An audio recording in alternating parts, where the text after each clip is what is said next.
তারপরে এই যে এখানে আমরা দেখতে পাচ্ছি আমাদের দুইটা জিমেইল সাজেস্ট করেছে। আমরা এখান থেকে যে কোনো একটা সিলেক্ট করতে পারি, অথবা চাইলে আমরা নিজে থেকেই একটা বানাতে পারি। সেজন্য এখানে হচ্ছে create your own Gmail address, আমরা এটাতে ক্লিক করব।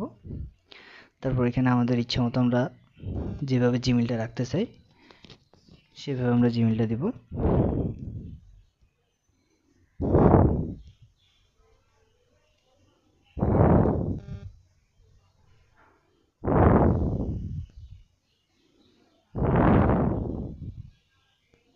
তারপর নেক্সট বাটন।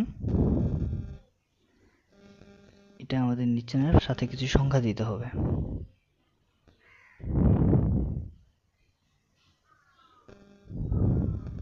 এখানে নতুন পাসওয়ার্ড দিতে হবে, আমরা পাসওয়ার্ডটা দিয়ে নিচ্ছি।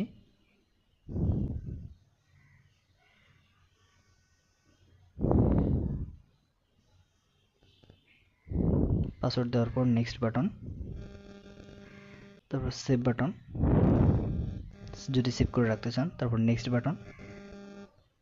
তারপর একদম নিচের দিকে চলে আসবো, দেখবেন আই এগ্রি, একদম ডান পাশে নিচে আই এগ্রিতে ক্লিক করব।